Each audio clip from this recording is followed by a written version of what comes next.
Good morning. Sound clear है? Okay. Syllabus को सारे लोग देखो एक बार की। हम लोग जीएस पेपर 4th में है, एथिक्स इंटीग्रिटी एप्टीट्यूड वाले टॉपिक में हम लोगों ने इसको देख लिया, मानवीय क्रियाकलापों में नीति शास्त्र का सार तत्व।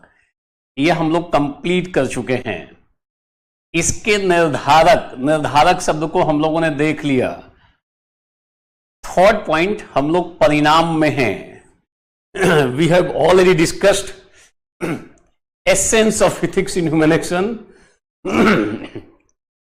Second one is we have discussed determinants, different kinds of determinants: law, society, result, consequences, conscience.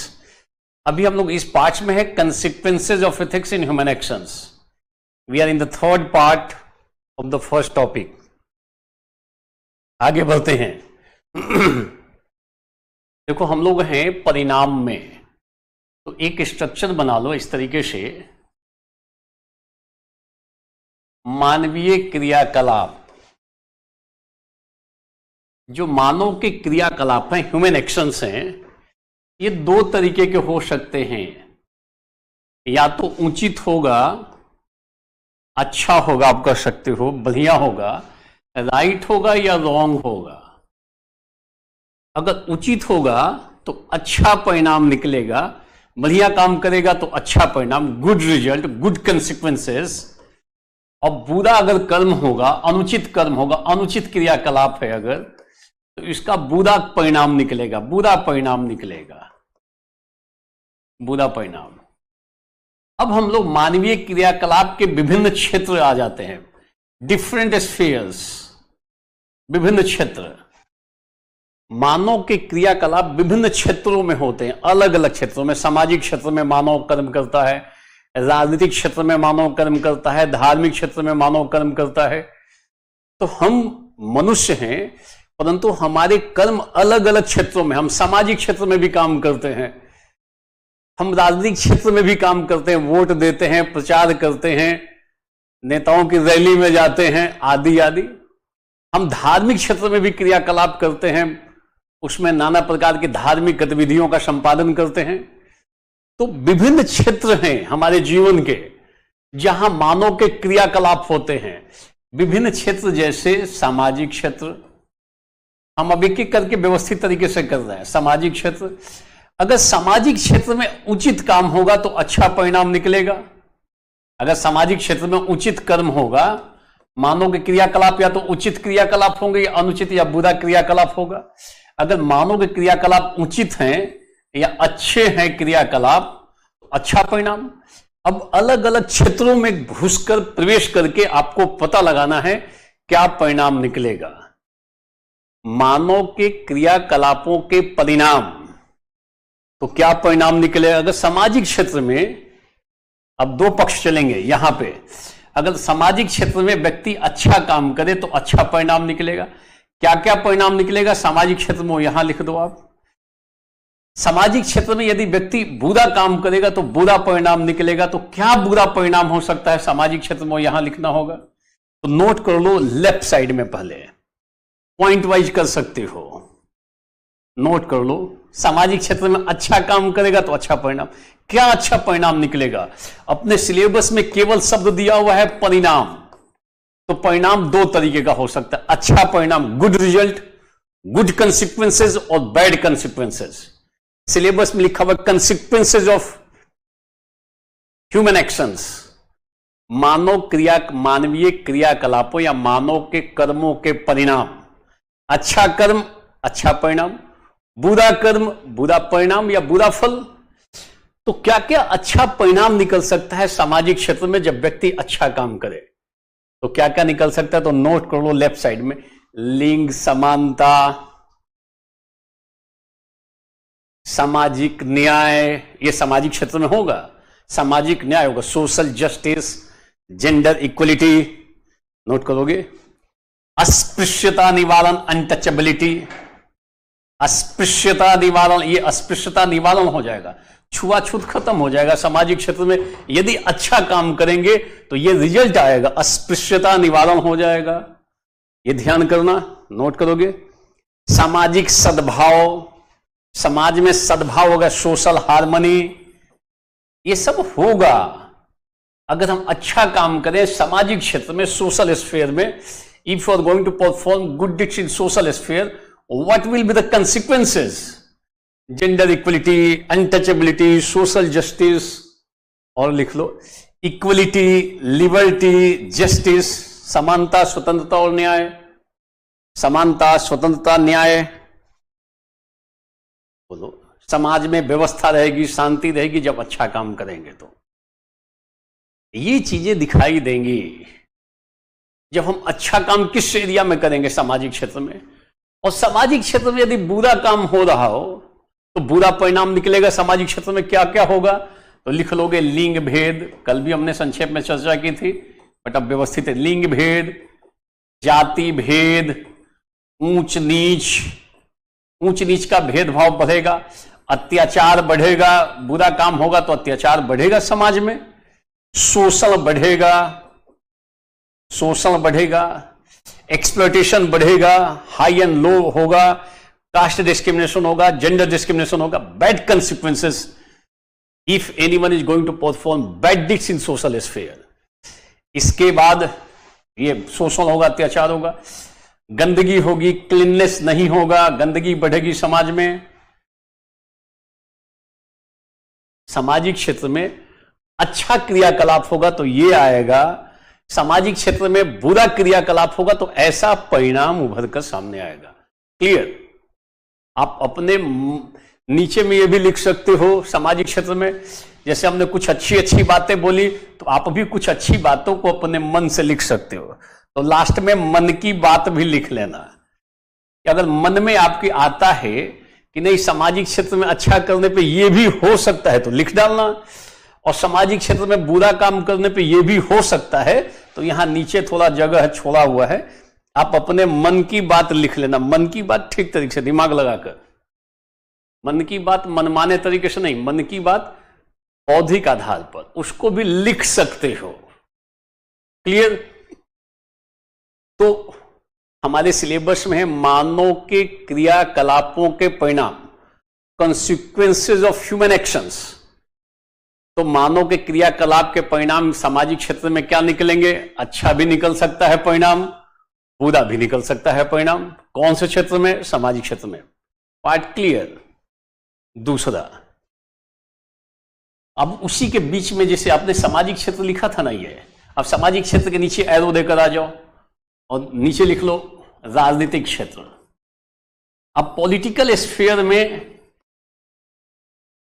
क्षेत्र में अगर अच्छा काम करोगे तो क्या क्या परिणाम निकलेगा, यहां पे लिख दोगे। और राजनीतिक क्षेत्र में अगर बुरा कर्म करोगे तो बुरा परिणाम आएगा। तो कौन कौन से बुरे परिणाम हो सकते हैं? तो एक साइड में अच्छा परिणाम लिखो, एक साइड में बुरा परिणाम, क्योंकि परिणाम तो दो ही टाइप का हो सकता है, या तो अच्छा रिजल्ट है या बुरा रिजल्ट है। और हम लोग को यही पढ़ना है। भ्रष्टाचार भी लिख सकते हो, समाज में भ्रष्टाचार भी बढ़ेगा, वो भी लिख सकते हो, कोई दिक्कत इसमें नहीं है। भ्रष्टाचार लिख सकते हो, गरीबी भी लिख सकते हो, इसमें बेरोजगारी भी लिख सकते हो, सब लिख सकते हो इसमें। सामाजिक क्षेत्र में सामाजिक समस्याएं लिख सकते हो। अगर बुरा काम करेंगे तो सामाजिक समस्याएं बढ़ेंगी। तो मैंने कहा ना, मन की बात, आप में से बहुत सारे लोग विवेकी हैं, तो अगर विवेक है तो अपने विवेक का इस्तेमाल करके लिख लो, कोई दिक्कत नहीं है। ये थोड़ी किसी किताब में प्रिंट है कि हम इस तरीके से देख लें, कि हम परिणाम को इस तरीके से देख सकते हैं। अभी हम लोग राजनीतिक क्षेत्र में हैं, राजनीतिक क्षेत्र। तो अगर राजनीतिक क्षेत्र में अच्छा काम हो रहा है, अच्छा कर्म हो रहा है, तो क्या क्या रिजल्ट निकलेगा, परिणाम क्या निकलेगा, वो लेफ्ट साइड में लिख लेंगे। और राजनीतिक क्षेत्र में अगर बुरा कर्म हो रहा है, in political sphere if bad deeds are, अगर पब्लिक बैड डिड्स परफॉर्म कर रहा हो तो क्या रिजल्ट निकलेगा, क्या कंसिक्वेंसेस होगा, तो लिख लो लेफ्ट साइड में। लोकतंत्र मजबूत होगा, अच्छा काम करने पर लोकतंत्र मजबूत होगा। पंथ निरपेक्षता, सेकुलरिज्म, डेमोक्रेसी सब सक्सेसफुल हो जाएंगे। समानता बढ़ेगी, स्वतंत्रता, ये राजनीति में भी लिखोगे और समाज में भी लिखोगे। न्याय बढ़ेगा राजनीतिक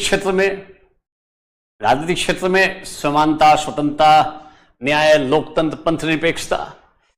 जन कल्याण बढ़ेगा, जन कल्याणकारी कार्यक्रम, नए नए कार्यक्रम की शुरुआत होगी जन कल्याण के लिए, ये सब चीजें होंगी।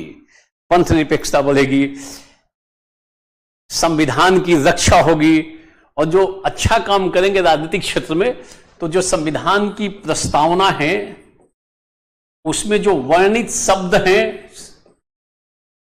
Words described in our constitution will become implemented. Welfare state का नोशन साबित होगा। प्रस्तावना में वर्णित जो मूल्य हैं, जो आदर्श हैं, वे साकारित होंगे। We will become actualize the ideals which are prescribed in our constitution, in our preamble of our constitution. प्रस्तावना में जो वर्णित शब्द हैं, प्रस्तावना तो सारे लोग रट लो, कोई वर्ष ऐसा नहीं है जब आप प्रस्तावना न लिख रहे हो। दो चीजें आप हर एक साल लिख रहे हो, एक तो प्रस्तावना और दूसरा लिख रहे हो कर्तव्य। कैसे लिखोगे आपके ऊपर डिपेंड करता है, बट लिखना हर एक साल है। और कोई जरूरी नहीं कि पूछे प्रस्तावना तभी लिखना है, हम उसके भीतर की बातों को कई अलग अलग संदर्भों में लिख सकते हैं।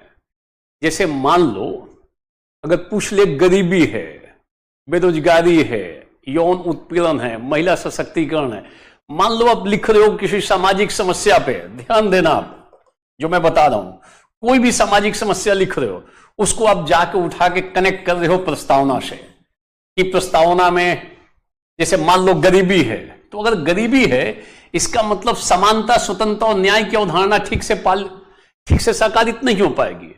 बेरोजगारी है, इसका मतलब ये जो अवधारणा है प्रस्तावना में वो ठीक से साकारित नहीं होगी। जितनी सामाजिक समस्याएं हैं, किसी को भी लिखते वक्त दो लाइन उसको घुमाते हुए प्रस्तावना से कनेक्ट कर दो, 100% कनेक्ट होगा। डिपेंड करता है आप कनेक्ट करते हो कि नहीं करते हो। ऐसा नहीं कि प्रस्तावना पढ़े हो तो पॉलिटी में ही लिखेंगे, ये कोई आवश्यक नहीं है। जहां मौका मिलेगा, जब मौका मिलेगा, प्रस्तावना में से कुछ बातों को खींचेंगे, उठा के लिख डालेंगे। प्रशासन में भी लिखेंगे। प्रस्तावना में बहुत अच्छी बातें बोली गई है, वो हमारे संविधान का दर्शन है, फिलॉसफी ऑफ आवर कॉन्स्टिट्यूशन। हमें इस रास्ते पे बढ़ना चाहिए जो प्रस्तावना में वर्णित शब्द है। समानता होनी चाहिए, स्वतंत्रता होनी चाहिए, पंथ निरपेक्षता होनी चाहिए। तो जो प्रेम्बल में बोला गया है, it indicates philosophy of our constitutions. ये हमारे कॉन्स्टिट्यूशंस की फिलॉसफी है, हमारे संविधान की, कॉन्स्टिट्यूशन की दर्शन है, वो गाइड करता है हमें। तो जहां मौका मिले उसमें से दो चार चीज निकालो, उठा के लिख डालो। और जहां पे भी प्रस्तावना लिखते हो ना, इंपैक्ट बढ़ेगा आपका, बेहतरीन इंपैक्ट जाएगा, ये ध्यान रखना। क्लियर?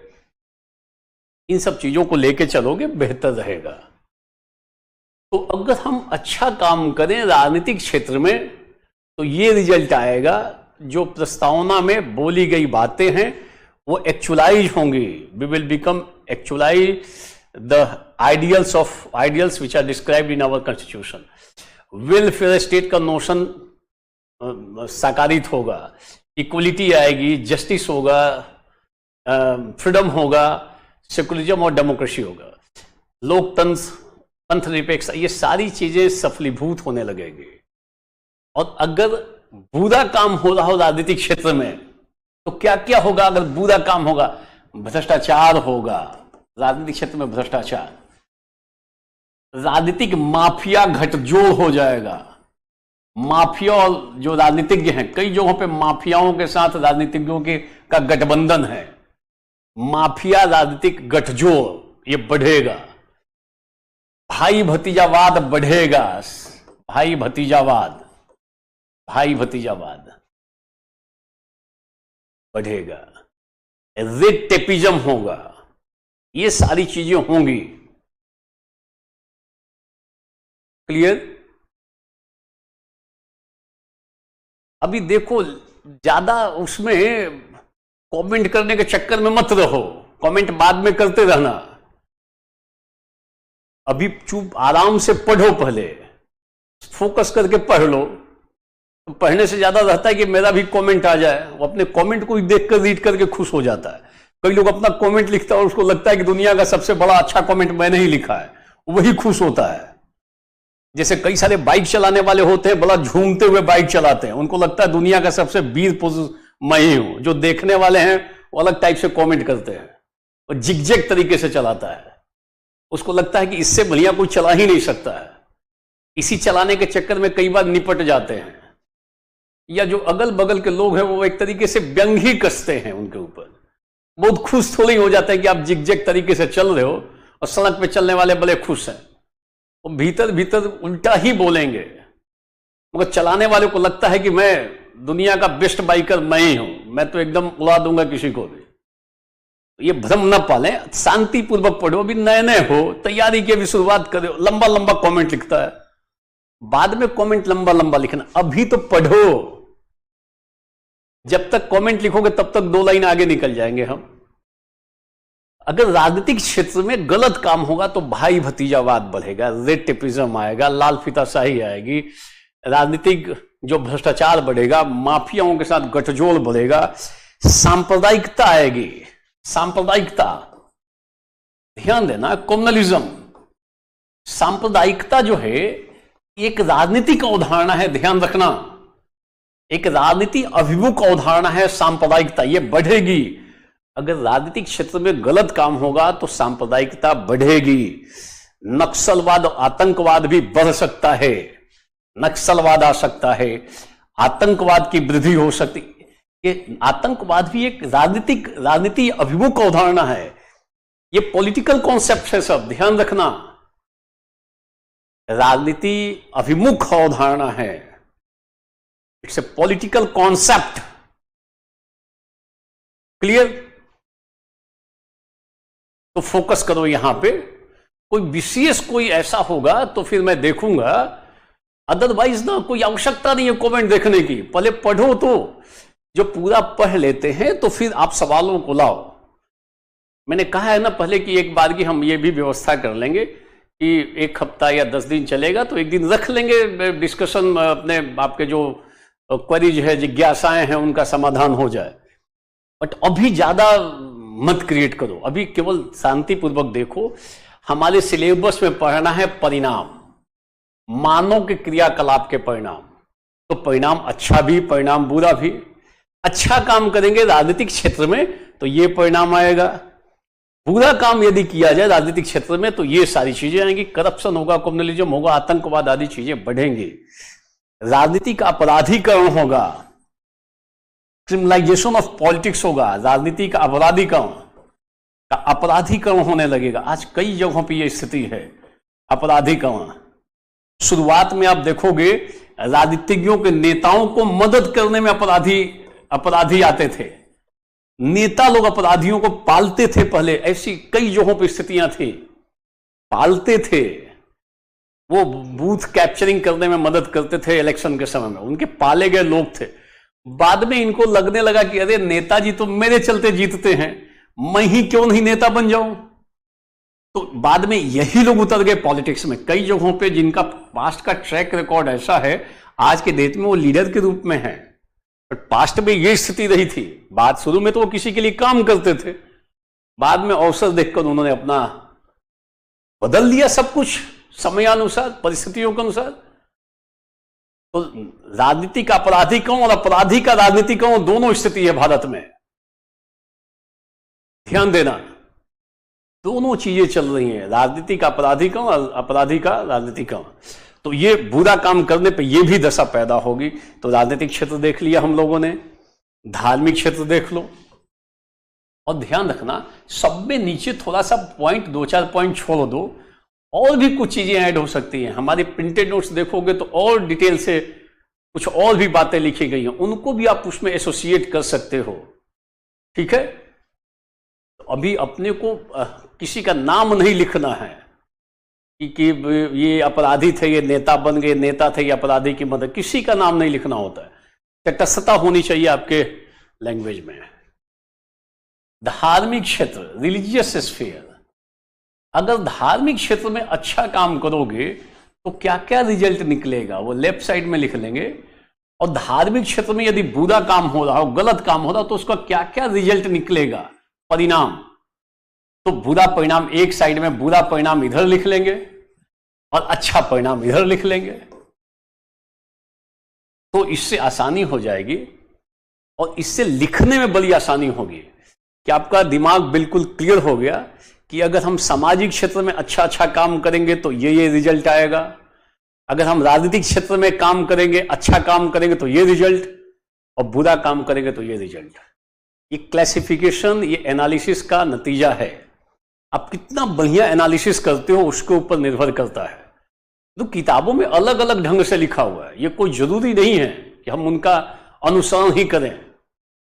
आप इस वे से देखोगे तो आपका सारा फंडा क्लियर हो जाएगा कि हाँ, रिजल्ट पढ़ना है हम लोगों को, कॉन्सिक्वेंसेस पढ़ना है। तो बोलो धार्मिक क्षेत्र में अच्छा काम होगा तो क्या क्या होगा? धार्मिक सद्भाव होगा, ये सुनो, धार्मिक सर्वधर्म संभाव होगा, सर्वधर्म संभाव की स्थापना हो जाएगी। बोलो ये सारी चीजें होने लगेंगी। धार्मिक क्षेत्र में अच्छा काम होगा तो परस्पर विश्वास बढ़ेगा, ऐसा रिजल्ट आएगा। समाज में एक दूसरे के प्रति सहयोग की भावना विकसित होगी, सहयोग एक दूसरे के साथ सहयोग की भावना विकसित होगी।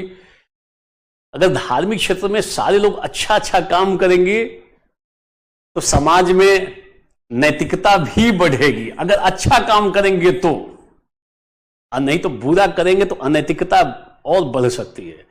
तो अगर रिलीजियस स्फीयर में कोई व्यक्ति अच्छा काम कर रहा है, समाज में शांति हो जाएगी, व्यवस्था हो जाएगी, सद्भाव होगा, सर्वधर्म संभाव होगा, परस्पर एक दूसरे पे लोग विश्वास करेंगे, एक दूसरे को सपोर्ट करेंगे, ये सारी बातें होने लगेंगी। और अगर धार्मिक क्षेत्र में गलत काम होने लगे तो क्या क्या रिजल्ट आएगा? कट्टरता बढ़ेगी, कट्टरता बढ़ेगी, सांप्रदायिकता बढ़ेगी, अविश्वास बढ़ेगा, म्यूचुअल डिसबिलीफ बढ़ेगा, फंडामेंटलिज्म इंक्रीज होगा, हिंसा हो सकती है धर्म के नाम पे, धर्म के नाम पे वैमनस्य, एनिमिटी बढ़ेगी, वायलेंस होगा धर्म के नाम पे। तो अगर रिलीजियस स्फीयर में अगर बुरा काम किया जाए तो उसका कंसिक्वेंसेस ये होगा, fundamentalism, communalism, mutual non belief, violence, enmity etcetera.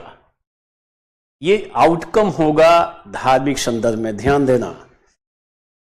ये सारी चीजें हो जाएंगी। तो हमने सामाजिक क्षेत्र देख लिया, राजनीतिक क्षेत्र देख लिया, धार्मिक क्षेत्र देख लिया, आर्थिक क्षेत्र देख लो। आर्थिक क्षेत्र में अगर अच्छा अच्छा काम हो तो क्या क्या होगा? अच्छा काम होगा, समावेशी विकास होगा, इंक्लूसिव ग्रोथ होगा, समावेशी विकास होगा। बोलो, समावेशी विकास होगा अच्छा काम करने पे। आर्थिक क्षेत्र में अच्छा काम करेंगे तो सबके मूलभूत आवश्यकताओं की पूर्ति होगी, basic needs of all will be fulfilled. ये बेसिक नीड्स सबका फुलफिल हो जाएगा आर्थिक क्षेत्र में। पर कैपिटा इनकम भी बढ़ेगा, देश का समुचित विकास भी होगा, व्यक्ति का भी विकास होगा। आर्थिक क्षेत्र में गलत काम होगा तो जमाखोरी होगी। खोरी के 3 प्रकार लिख सकते हो, जमाखोरी, घूसखोरी बढ़ेगी, मुनाफाखोरी बढ़ेगी। ये सब खोरी के 3 प्रकार। ऐसे मत लिख देना खोरी 3 प्रकार की होती है, हम ऐसे लिख देंगे जमाखोरी, घूसखोरी, मुनाफाखोरी। गरीबी भी बढ़ेगी, बेरोजगारी बढ़ सकती है, आर्थिक रूप से विषमता बढ़ सकती है, इनइक्वलिटी बढ़ेगी, पॉवर्टी होगा, अनएम्प्लॉयमेंट होगा। तो अगर इकोनॉमिक स्फीयर में गलत काम होगा तो ये सारी चीजें होंगी, करप्शन भी होगा, भ्रष्टाचार भी होगा, ये सारी चीजें इंक्रीज होंगी, ये आउटकम आएगा। और अगर अच्छी चीजें हो रही हैं इस इकोनॉमिक स्फीयर में, इंक्लूसिव ग्रोथ, जितने बेसिक नीड्स हैं सब फुलफिल होंगे, डेवलपमेंट होगा, आदि आदि, एकदम आराम से आप कंप्लीट कर सकते हो, कठिन नहीं है। रोजगार मिलेगा, ये भी लिख लो, रोजगार भी मिल जाएगा। रोजगार का मतलब सरकारी थोड़ा ही होता है नौकरी, मतलब रोजगार तो आदमी स्टार्टअप भी तो शुरू कर सकता है, वो कई लोगों को रोजगार दे भी तो सकता है, बिजनेस शुरू कर सकता है, सैकड़ों लोगों को रोजगार भी दे सकता है। रोजगार का मतलब केवल सरकारी नौकरी नहीं होती है, स्वरोजगार भी तो होता है। ठीक है, ठीक है, पीडीएफ लिख रहे हो तो पीडीएफ मिल जाएगा, कई सारी चीजें मैं भेज चुका हूं, वहां से मिलता रहेगा आपको। आर्थिक क्षेत्र के बाद आ जाओ प्रशासनिक क्षेत्र, क्योंकि आप प्रशासन में जा रहे हो, तो ये बताओ अगर हम प्रशासनिक क्षेत्र में अच्छा काम करें, यहां अच्छा काम करेंगे तो अच्छा रिजल्ट आएगा, और अगर बुरा काम करेंगे तो बुरा रिजल्ट आएगा। तो क्या क्या रिजल्ट अच्छा आएगा वो इस साइड लिख लेंगे, और फिर नीचे फिर बढ़ा देंगे, कोई और क्षेत्र में प्रवेश कर जाएंगे। तो प्रशासनिक क्षेत्र में क्या क्या हो सकता है नोट करोगे। अगर अच्छा काम करेंगे प्रशासनिक संदर्भ में, तो जितनी नीतियां योजनाएं हैं, नीतियों, योजनाओं एवं कार्यक्रमों, जो सरकारी कई सारे कार्यक्रम हैं अलग अलग लोगों के लिए, जो नीति है, योजना है, कार्यक्रम है, कार्यक्रम जो है ये सब सफल हो जाएंगे, ये क्रियान्वित हो जाएंगे। They will be policies and programs of government will be successfully implemented, क्रियान्वित हो जाएंगे, efficiently implemented। तो जितने सरकार के नीति और कार्यक्रम हैं वो सब सफल हो जाएंगे यदि प्रशासनिक अधिकारी ठीक से काम कर रहा हो, तो ऐसा रिजल्ट आएगा। अगर अच्छा काम कर रहा है प्रशासनिक क्षेत्र में, अच्छा काम हो रहा है, तो सुशासन स्थापित हो जाएगा, ये रिजल्ट है। नैतिक शासन स्थापित हो जाएगा, नैतिक शासन स्थापित हो जाएगा, जन केंद्रित शासन स्थापित हो जाएगा। What will be the result of good deeds in administrative sphere? It will ultimately lead to good governance, ethical governance, citizen-centric administration, जन केंद्रित शासन हो जाएगा। ऐसी चीजें होंगी कहां पे? प्रशासनिक संदर्भ में। ये और लिख लोगे, लोक निधि का सदुपयोग होगा, यूज ऑफ पब्लिक फंड्स, लोक निधि का सदुपयोग। इसका उल्टा लिख दोगे, अगर प्रशासनिक क्षेत्र में बुरा काम होगा तो जो पब्लिक फंड्स है उसका दुरुपयोग होगा। अच्छा काम करेगा तो सदुपयोग करेगा, बुरा काम करेगा तो जितने फंड है ना सरकारी फंड, दुरुपयोग कर लेगा। तो ये अच्छे काम का संदर्भ जाएगा, ध्यान देना। अगर प्रशासनिक क्षेत्र में अच्छा काम हो, ये रिजल्ट आएगा। साथ ही साथ समाज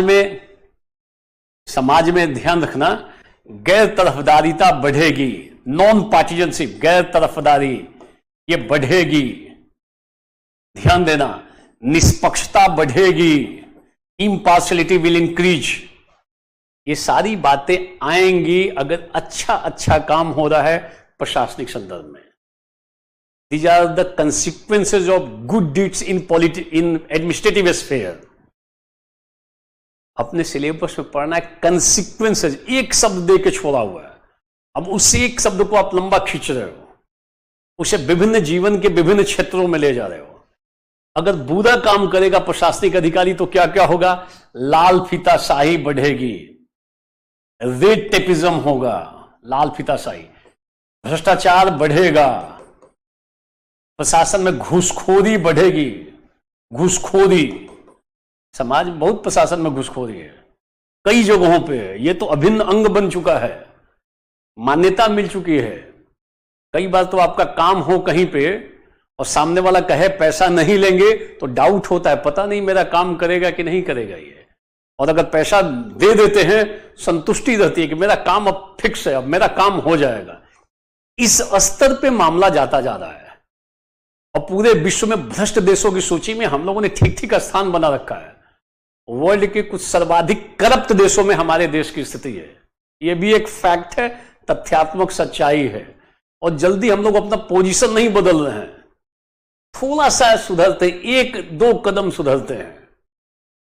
हम अपने पड़ोसी देशों की तुलना में ज्यादा भ्रष्ट देशों की सूची में हैं। ज्यादातर पड़ोसी देशों से ज्यादा भ्रष्ट हैं हम लोग, ज्यादातर पड़ोसी देशों से। ये दशा है। और आप सबका कभी न कभी पाला पड़ा होगा, तो पाला पड़ा होगा तो कुछ ले दे के ही मामला निपटा होगा। ज्यादातर कंडीशन में लिखना नहीं है ये सब कि ले दे के, बट घूसखोरी, अगर गलत काम होगा तो घूसखोरी बढ़ेगी। और प्रशासन में सब लोग नहीं करप्ट हैं, कुछ लोग उसको बुरी तरीके से बदनाम कर देते हैं। ज्यादातर अधिकारी ईमानदार हैं, तभी तो शासन ठीक से चल पा रहा है। अगर सब करप्ट हो जाए तो सिस्टम कोलैप्स हो जाएगा, खत्म हो जाएगा। मतलब कुछ अधिकारी ऐसे हैं कि बिना पैसे के करते ही नहीं है। ज्यादातर लोग अपने नियम के अनुसार, कानून के अनुसार, जो उनके दिशा निर्देश है उसके अनुसार ही अपना काम करते हैं। बट कुछ लोग, ऐसी स्थितियां आती हैं। क्लियर? अगर प्रशासन में गलत काम होगा तो भेदभाव बढ़ेगा। ध्यान देना, तरफदारी बढ़ेगी, तरफदारी, भाई भतीजावाद भी बढ़ेगा, तरफदारी बढ़ेगी। ये सारी चीजें आएंगी। पब्लिक फंड का मिसयूज होगा, डिस्क्रिमिनेशन होगा, पार्टीजनशिप होगा। ये सारी चीजें होंगी यदि गलत काम हो रहा है तो। क्लियर? देखो, लाल फीताशाही का मतलब है कि आप सरकारी कभी दफ्तर में चले जाओगे ना, और आपने कुछ वहां पे आवेदन किसी चीज का कर रखा है, तो एक फाइल बन जाता है, एक फाइल बनता है। और वो जो फाइल होगा, मान लो ये पीले कलर की फाइल है, मान लो, तो पीले कलर की फाइल होगा ना, तो उसमें एक लाल रंग का फीता बंधा हुआ रहता है। और ये लाल फीते में बंधा हुआ फाइल जो है ना, एक टेबल से दूसरे टेबल पे घूमता रहता है। लाल फीताशाही लेट लतीफी का प्रतीक है। लाल फीताशाही, लेट लतीफी। आप चाहते हो कि मेरा काम जल्दी से हो जाए, जाओगे तो कहेगा कि अभी आपका फाइल नहीं आया है। थोड़ा सा पैसा दोगे तो कहेगा इस टेबल से इस टेबल पे आ गया फाइल आपका। कुछ और थोड़ा लगाओगे दूसरी बार, यहां पे फाइल आ गया। ज्यादा पैसा लगा दोगे, कहेगा एक ही बार यहां से फाइल यहां पर आ गया, आपका काम हो गया जल्दी से। नहीं तो चक्कर लगाते रहो कार्यालय का। एक बार गए, दो बार गए, तीन बार गए, आपका फाइल घूमता रहेगा। कहेगा फाइल आई ही नहीं है, मैं क्या करूं। जो वहां का स्टाफ होगा कहेगा फाइल ही नहीं आई आपकी अभी तक। तो वो एक सिंबॉलिक वर्ड से, ये बेसिकली भ्रष्टाचार का सूचक है, लेट लतीफी का सूचक है। लाल फीताशाही जो शब्द है, भ्रष्टाचार को इंगित करता है। ये कार्यों में देरी को सूचित करता है। आदमी चाहता है जल्दी काम हो जाए, जरूरत है, मतलब फाइल पड़ी हुई है, बन ही नहीं रहा है। अब क्या कर लोगे आप, उसके पास फाइल ही नहीं है, तो किसी ने टेबल पे जाके पड़ी होगी, बाद में उसकी रफ्तार बढ़ जाएगी। जैसे ही लाल रंग का नोट तो साफ हो गया, मतलब दूसरे कलर का नोट वहां पे पहुंचता है, तुरंत वो फाइल की रफ्तार बढ़ जाती है, फिर आपका काम जल्दी से हो जाता है। भारत जो हमारे देश में ये सब कब खत्म होगा, कितना इमोशनल हो गया, बोल रहा है कि हमारे देश में ये सब कब खत्म होगा।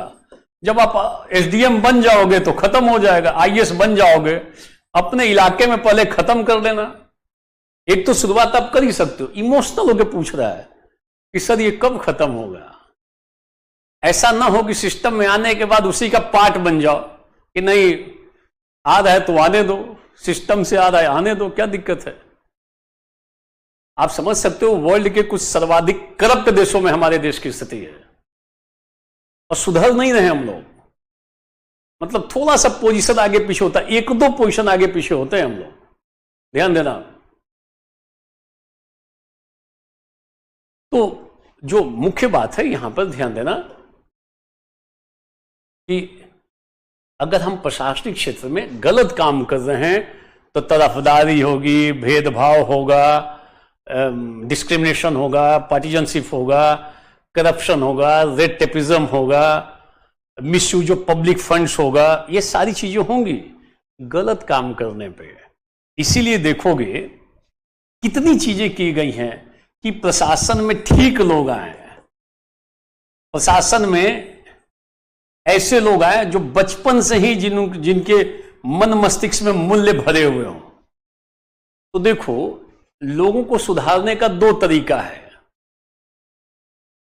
लोगों को ठीक करने के दो तरीके हैं। या तो बचपन से ही बच्चों के मन मस्तिष्क में परिवार के माध्यम से, समाज के माध्यम से, शैक्षणिक संस्थाओं के माध्यम से हम बचपन में खूब अच्छी अच्छी चीजें सिखा दें, रोप दें, उसके भीतर संस्कार डाल दें बचपन में ही। तो एक तो तरीका यह है, यह लॉन्ग टर्म प्रोसेस है, यह सिलेबस में पढ़ना है। अभी इसके तुरंत बाद वहीं पे जाएंगे कि मूल्यों को बढ़ावा देने में परिवार, समाज और शैक्षणिक संस्थाओं की भूमिका, ध्यान देना आप। तो एक तो तरीका यह है कि आदमी को बचपन से ही हम सुधार दें। दूसरा क्या तरीका बनता है?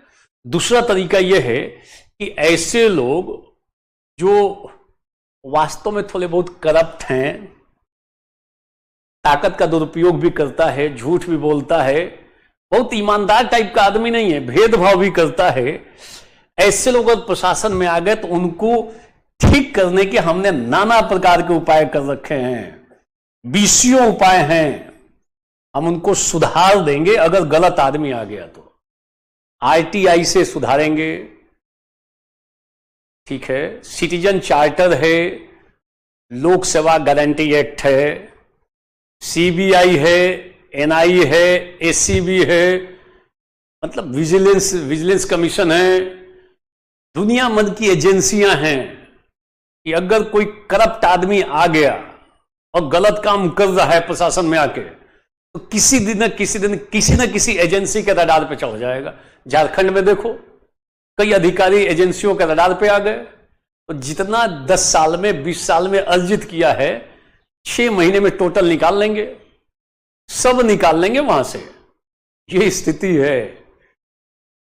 तो सरकार सारी मूलभूत आवश्यकताओं की पूर्ति करती है, फिर भी प्रशासन में आकर कई बार कई लोग गलत कार्यों में, संभावना है ना, वहां पे बहुत अपॉर्चुनिटी है कि भ्रष्ट आचरण में लिप्त होने की भरपूर गुंजाइश है, स्कोप है वहां पर।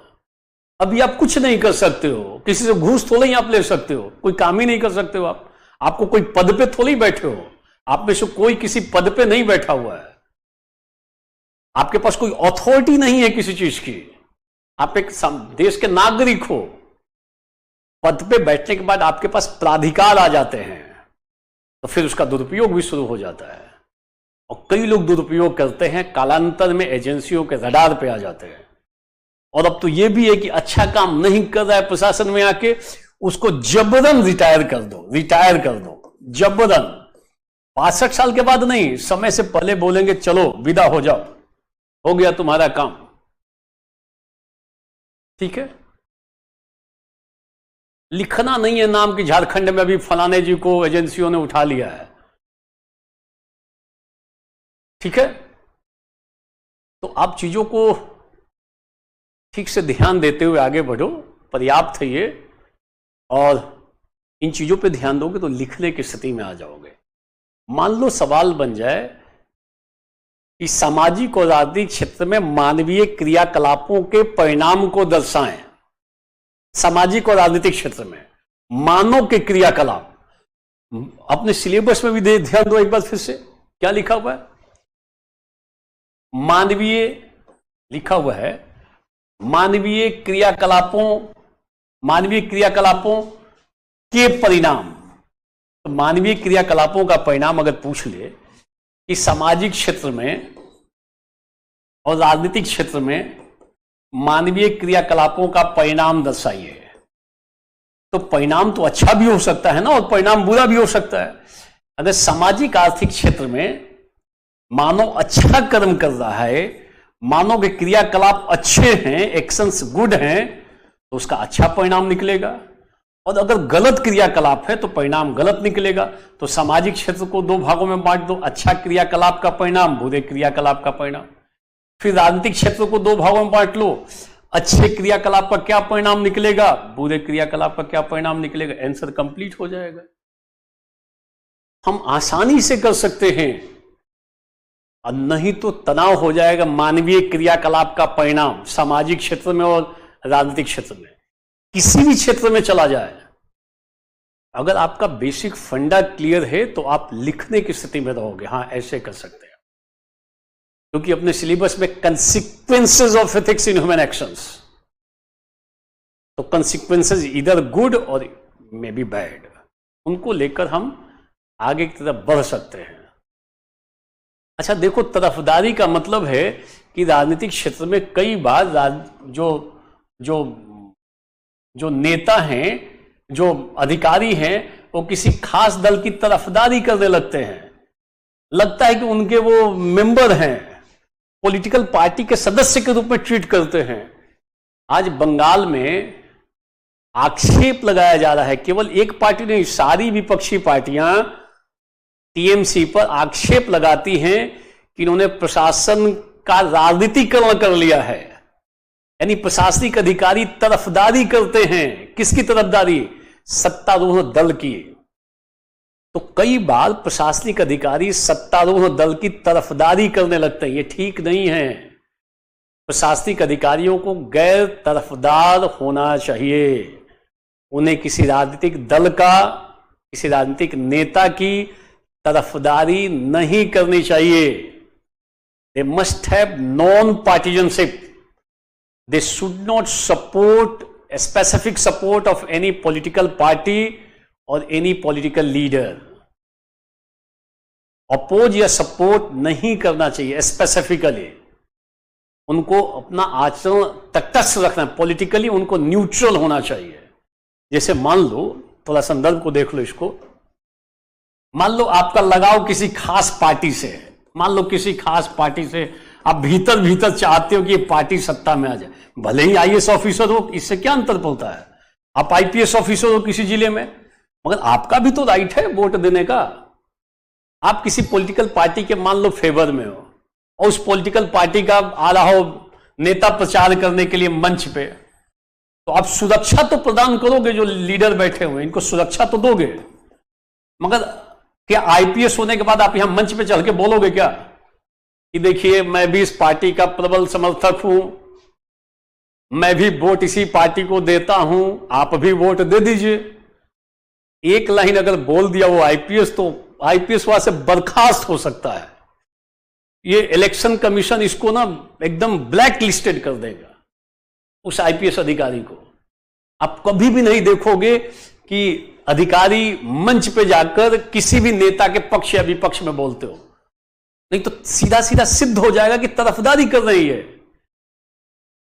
उनके अंदर गैर तरफदारी होनी चाहिए प्रशासनिक अधिकारियों में। हम और आप मंच पे जाके खूब बोल सकते हैं किसी भी पार्टी के फेवर में, जम के बोल देंगे इस पार्टी को वोट दो, मैं भी देता हूं, आप भी दो, सारे लोग दो, कोई दिक्कत नहीं है। मगर प्रशासनिक अधिकारियों को गैर तरफदार होना पड़ता है, ये उनका लक्षण है, ये होना चाहिए प्रशासनिक अधिकारियों में। उन्हें किसी राजनीतिक दल या नेता के पक्ष या विपक्ष में कोई विशेष यत्न, विशेष एफर्ट नहीं करना चाहिए in favour of any political leader और पॉलिटिकल पार्टी, अदरवाइज नॉन पार्टिजनशिप टूटेगा। गैर तरफदार उनको होना चाहिए। Is it clear? सारे लोग बोलो, इज इट क्लियर? सारे लोग एक बार बोल लो, ये फंडा क्लियर? और आगे हम लोगों को ध्यान देना, अभी हम क्यों इन शब्दों को नहीं डिटेल से बता रहे हैं, आगे देखो यहां पे, जैसे हम सामान्यतः जिस शब्द का प्रयोग आगे नहीं करेंगे उसको क्लियर करते हैं। यहां देखो टॉपिक नंबर थर्ड में ऑलरेडी, टॉपिक नंबर ये थर्ड है, यहां ऑलरेडी गैर तरफदारी पढ़नी है, हमें भेदभाव रहितता पढ़ना है, निष्पक्षता पढ़ना है। तो जब हम टॉपिक नंबर थर्ड देखेंगे तो इस गैर तरफदारी को डिटेल से देखेंगे। अभी पहले टॉपिक में नहीं देखना है, हम शब्दों का प्रयोग जरूर कर रहे हैं, मैं शब्दों का प्रयोग जरूर कर रहा हूं कि गैर तरफदार होना चाहिए, मगर इन शब्दों का विस्तार मिलेगा टॉपिक नंबर 3 में। तो जो शब्द आगे डिटेल से मिलेंगे उसको हम वहीं क्लियर करेंगे, बट जो शब्द पहले टॉपिक में ही आ गए हैं, बाद में नहीं आ रहे हैं, वो तो हम पहले टॉपिक में ही क्रिस्टल क्लियर कर देंगे कि आपका वो टर्म क्लियर हो जाए, वहां प्रॉब्लम ना रहे। क्लियर? अब एक पार्ट और देख लो, पर्यावरणीय क्षेत्र। पर्यावरणीय क्षेत्र, इन्वायरमेंटल है, इन्वायरमेंट। तो अगर पर्यावरणीय क्षेत्र में आप अच्छा काम करोगे तो क्या आएगा, अगर आप बुरा काम करोगे तो क्या होगा पर्यावरणीय क्षेत्र में? अच्छा काम करोगे तो प्रकृति प्रेम होगा, लव फॉर नेचर और फैलेगा, संरक्षण होगा प्रकृति का, स्वच्छता आएगी प्रकृति का। अच्छा काम करोगे तो कार्बन उत्सर्जन पर रोक लगेगी, उत्सर्जन में कमी आएगी। अच्छा काम करोगे तो ये सुनो, और बुरा काम करोगे तो, अगर पर्यावरणीय क्षेत्र में बुरा काम करोगे, भूस्खलन होगा, असमय बाढ़ आ सकती है। कई बार हम वृक्षों का दोहन करते हैं तो स्लाइड होता रहता है, आप देखोगे उधर में लैंडस्लाइड होता रहता है पर्वतीय इलाकों में, वो गलत कर्मों का भी नतीजा माना जाता है। फिर पर्यावरणीय क्षेत्र में अगर बुरा काम करोगे तो और क्या क्या, जंगलों में आग होगी, अब बहुत जगहों पे जंगलों में आग लग रही है, ग्लोबल वार्मिंग होगी, एसिड रेन होगा, अम्लीय वर्षा होगी, भूमंडलीय तापन होगा, बुरे कर्मों का नतीजा ये निकलेगा। बोलो, ये सब होगा। गलत काम करेंगे तो ये दशा पैदा हो जाएगी पर्यावरणीय क्षेत्र में। अभी स्थिति ये है, महासागरों का जल स्तर बढ़ेगा, आज जो समुद्र के नजदीक तटीय प्रदेश है वो डूब सकते हैं, ऐसा कहा जा रहा है। तो पर्यावरण के क्षेत्र में अच्छा काम करेंगे तो ये होगा, बुरा काम करेंगे तो ये होगा। ये भी पर्यावरणीय क्षेत्र में अच्छा काम करेंगे तो नदी जोड़ो परियोजना भी हो जाएगी। नदी जोड़ो, हम अच्छा काम करके नदियों को जोड़ रहे हैं, कनेक्ट कर रहे हैं, ताकि उनका पानी बर्बाद ना हो। बाढ़ भी आता है, सूखा भी आता है, विडंबना है ना। हम ऐसा तालमेल कर लें कि बाढ़ के समय बाढ़ भी न रहे, सूखे के समय भी सूखा न पड़े। तो नदियों को जोड़ने से हम इन दोनों समस्याओं का समाधान कर सकते हैं। ध्यान करेंगे। Is it clear? सारे लोग बोलो, इज इट क्लियर?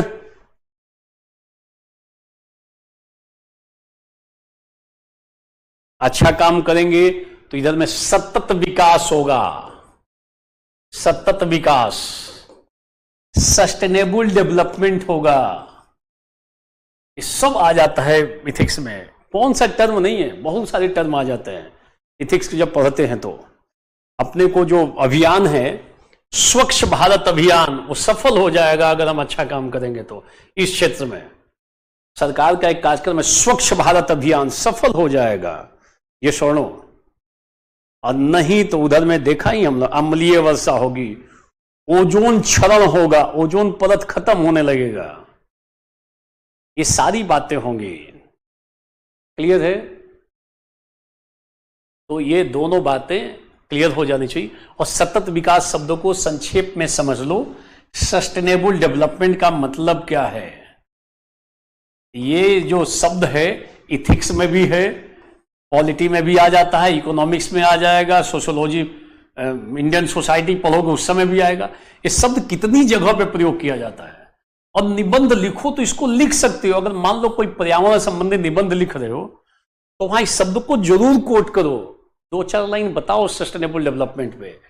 एक लोकप्रिय अवधारणा है, पॉपुलर कॉन्सेप्ट है, सपोर्ट किया जाता है कि सतत विकास होना चाहिए।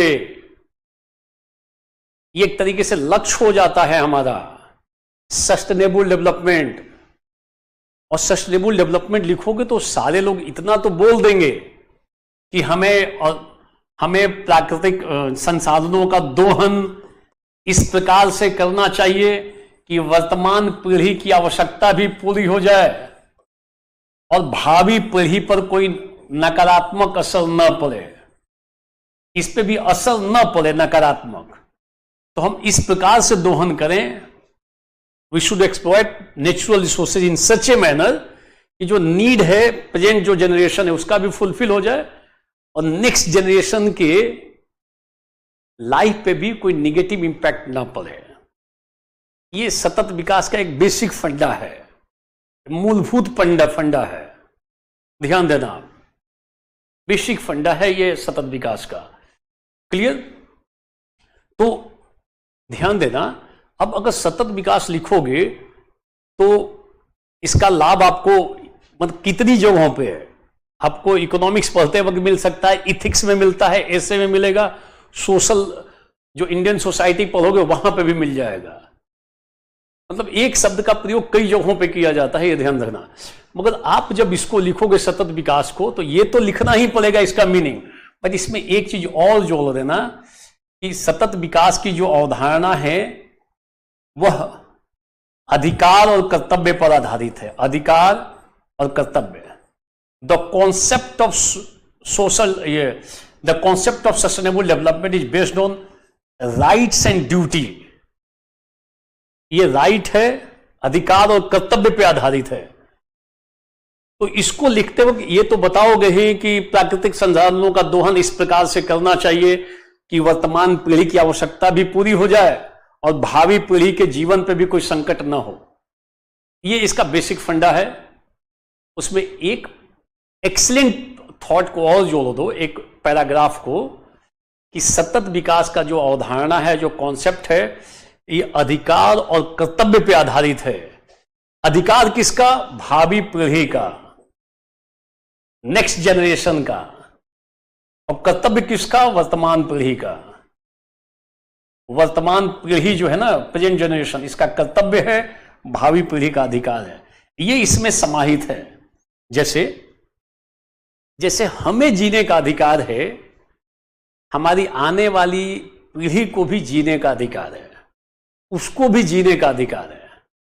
तो अगर भावी पीढ़ी को जीने का अधिकार है, अगर भावी पीढ़ी को जीने का अधिकार है, तो वर्तमान पीढ़ी का यह कर्तव्य बनता है कि वह प्राकृतिक संसाधनों का ऐसा दोहन न कर ले कि सब अभी ही खत्म कर दे। प्राकृतिक संसाधनों का संयम पूर्वक दोहन करे।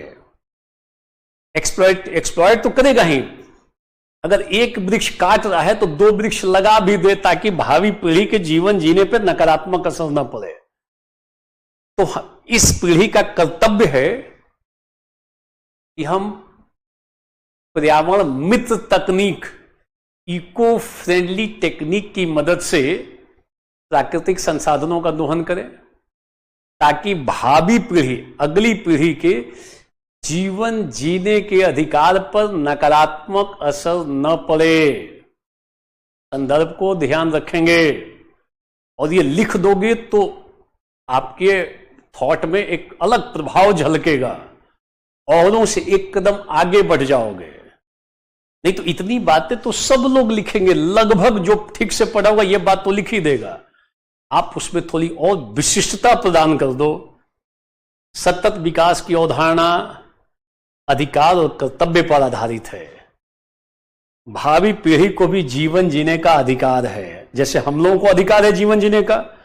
अतः वर्तमान पीढ़ी का यह कर्तव्य है कि वह प्राकृतिक संसाधनों का संयम पूर्वक दोहन करे, अंधाधुंध दोहन न करे। ठीक है? Is it clear? सारे लोग बोलो, बोलो इज इट क्लियर? ये सतत विकास की अवधारणा क्लियर?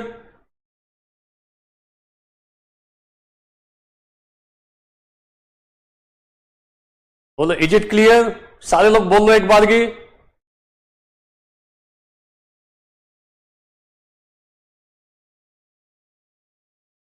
ठीक है।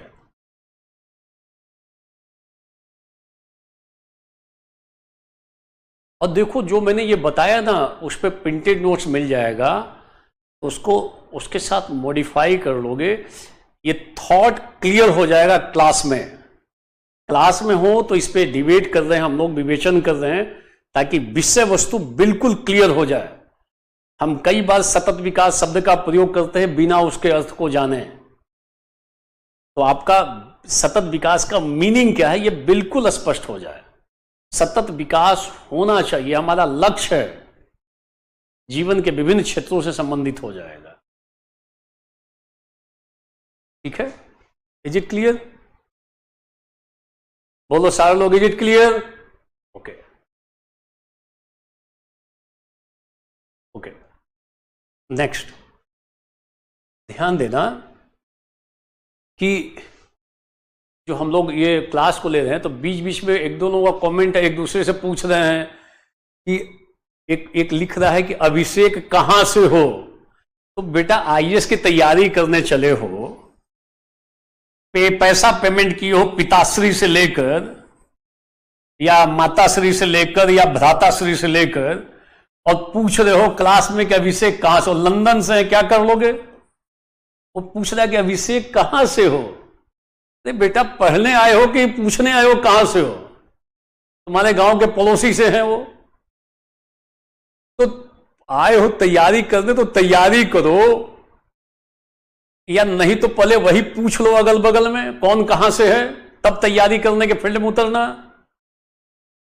तो लक्ष्य विमुख प्रयास करोगे ना तो पंचवर्षीय कार्यक्रम बनेगा, लक्ष्य उन्मुख प्रयास करोगे तो 1 साल। तो अभी शुरू में तो आता है कि तुम कहां से हो, तुम कहां से हो। तो मैं यहां पढ़ा रहा हूं स्टूडियो में और सामने वाला बैठ के एक अलग ही दुनिया में भ्रमण कर रहा है, अलग लोक में है वो, अलग दुनिया है उसकी। तुम कहां से हो? मुझे भी समझ में आ रहा है, आपको समझ में आ रहा है तो बेटा पूछ लो एक बार घर पे जाके कि समझ में आ रहा है कि नहीं आ रहा है। तो पढ़ाई इधर अलग दिशा में चल रही है, बहुत सारे बच्चे फोकस होकर सुन रहे हैं, वो अलग दिशा में सोच रहे हैं कि भाई अभिषेक भाई कहां से हो। वो हैं, वो भी तैयारी कर रहे हैं, जब आईएएस बन जाएंगे तो बता देंगे, जाके हार पहनाना उनको, माला पहनाना उनको कि भाई आप तो हमारे क्लास में थे, आप तो आईएएस बन गए, मैं तो आपका हालचाल ही पूछता रह गया और आपने मेरा पूछा नहीं। अच्छी बात है। तो जब तैयारी करो ना तो दिमाग भी वहीं पे रखो, तब तो पालोगे। और चाहे जितना मैं सारी चीजों को बता दूं, जिसको नहीं पढ़ना वो नहीं पढ़ेगा। तो भगवान बुद्ध से तुलना संभव नहीं है, बट आप चाहे जितना अच्छा कर लोगे तो सबको सुखी नहीं कर सकते हो। इसलिए भगवान ने, बुद्ध ने कहा बहुजन हिताय बहुजन सुखाय। लोग बुद्ध को बोलते रहे कि भाई आपको सभी लोगों के हित में काम करना चाहिए, सभी लोगों के सुख के लिए काम करना चाहिए। बुद्ध ने कहा संभव ही नहीं है। आप चाहे जितना अच्छा काम कर लोगे, कुछ लोग आपसे नाराज रहेंगे दुनिया में। आप डेली अगर ब्लड डोनेट करोगे ना, 2-4 लोग को दर्द होगा, ब्लड डोनेट कर रहा है, ठीक काम नहीं कर रहा है, इसकी इज्जत प्रतिष्ठा बढ़ रही है, 2-4 लोग नाराज हो जाएंगे। तो बुद्ध ने अपने शिष्यों को कहा बहुजन हिताय, बहुजन के लिए काम करो, बहुजन के सुख के लिए काम करो। उन्होंने ये नहीं कहा सर्वजन हिताय। वो आदमी के टेम्परामेंट से परिचित थे। कुछ लोग ऐसे हैं कि चाहे कुछ भी हो जाए उनको नाराज है तो नाराज ही रहेंगे। वो ईश्वर भी आ जाएंगे तो ईश्वर से भी नाराजगी पैदा कर लेंगे कि मुझे अंबानी के घर में क्यों नहीं पैदा किए थे, उनसे भी नाराज हो जाएंगे। तो जहां वो पक्ष रहता है वहां पे ज्यादा लोड नहीं लेना चाहिए। समझ में आया सबको? ठीक है, आगे बढ़ते हैं। भावी पीढ़ी का मतलब है आने वाली पीढ़ी। भावी पीढ़ी मतलब जो अगली पीढ़ी है, जो आपके पुत्र और पुत्रियां होंगी, वो पीढ़ी। अभी तो अविवाहित हो गए ना, मगर आगे शादी विवाह हुआ, संतान होगी, तो वो संतान भावी पीढ़ी है। देखो भावी पीढ़ी भी नहीं पता है, नेक्स्ट जनरेशन। अब मान लो पूरी दुनिया को एकदम एक्सप्लॉइट कर लो, सारे वृक्षों को काट डालो, ऐसी दशा मचा दो कि आने वाली पीढ़ी टिकी ना पाए, तो फिर तो मुश्किल है ना, उनका जीवन जीना मुश्किल हो जाएगा। आपको इको फ्रेंडली टेक्निक से काम करना। अभी भारतीय प्रधानमंत्री गए थे, ग्रीन हाइड्रोजन पे कितनी बात हो रही है, ग्रीन एनर्जी पे बात हो रही है कि अगर हम एनर्जी की हमारी जरूरत है, हम अभी भी जीवाश्म ईंधनों का प्रयोग कर रहे हैं, तो हम अगर ग्रीन एनर्जी बनाना शुरू कर दें तो पर्यावरण की बड़े पैमाने पर रक्षा होगी। और खूब इसके लिए एफर्ट चल रहा है, बड़े पैमाने पर निवेश हो रहा है ग्रीन एनर्जी के सेक्टर में। क्यों? ये सस्टेनेबल डेवलपमेंट का पार्ट है, ध्यान देना। अच्छा, बहुत लोग विवाहित हैं, देखो इसको सब पता है कौन विवाहित है कौन अविवाहित है। ये अनुभवी आदमी है, बोल रहा है कि सर बैच में बहुत सारे लोग विवाहित हैं, तो इसके पास सबका डाटा होगा, हो सकता है इसको पता है कई लोग विवाहित हैं, तो उतना डिटेल से जानकारी अर्जित नहीं करनी है। वो उसका आईएएस बनने में कोई लाभ नहीं है, घाटा जरूर है, लाभ नहीं है, ध्यान रखना। लिख रहा है कि सर इस बैच के कई लोग विवाहित हैं, पता ना ये जानकारी अर्जित करके करेगा क्या, ये ना सीसेट में काम देगा ना पीटी में काम देगा ना जीएस का एक सवाल आएगा, बट इसके दिमाग में बहुत लोग विवाहित हैं। एक जानकारी इकट्ठा कर लिया, बेहतरीन जानकारी, जानदार। अब देखो हम लोग 3 पार्ट को देख लिए, मानवीय क्रियाकलापों में नीति शास्त्र का सार तत्व देख लिया, इसके निर्धारक देख लिए, इसके परिणाम को देख लिया। परिणाम हमने विभिन्न क्षेत्रों में देख लिया, अच्छा परिणाम बुरा परिणाम। अब हम लोग जा रहे हैं नीति शास्त्र के आयाम, नोट करोगे, देखो यहां पर है डायमेंशंस ऑफ एथिक्स, नोट करेंगे इस पार्ट्स को। अब यहां पर पहुंच गए हैं नीति शास्त्र के आयाम।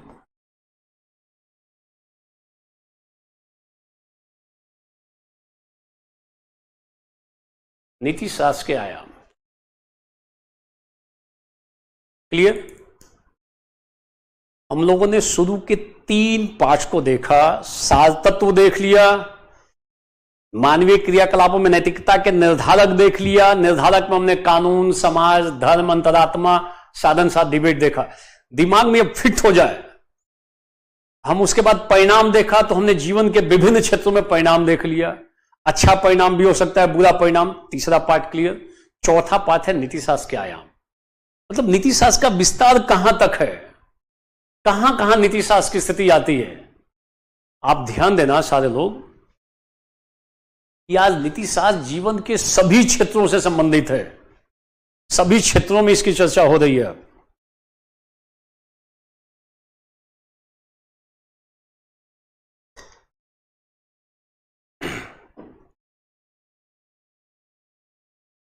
आज नीति शास्त्र विभिन्न क्षेत्रों में आ रहा है। देखो जहां पर भी नीति शास्त्र आएगा, इसका मतलब वहां मानव के कर्म की बात होगी, क्रियाकलाप।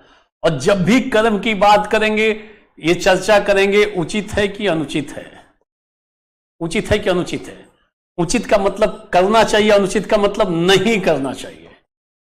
अब इसके आयाम देख रहे हैं, बहुत सारे आयाम है, विस्तार इसका बहुत दूर तक है। आज देखो बिजनेस एथिक्स की बात की जा रही है, पर्यावरणीय नीति शास्त्र की बात की जा रही है, मीडिया एथिक्स की बात की जा रही है, चिकित्सीय नीति शास्त्र मेडिकल एथिक्स की बात की जा रही है। जो राजस्थान का सिलेबस है एथिक्स का, उसका हेडिंग है प्रशासनिक नीति शास्त्र, प्रशासनिक नीति शास्त्र, ये उसका हेडिंग है, यानी प्रशासन में नीति शास्त्र की बात की जाए। ये सब इसके आयाम हैं, डायमेंशंस हैं, कहां तक इसका विस्तार है, कौन कौन सी चीजें इसके भीतर आएंगी।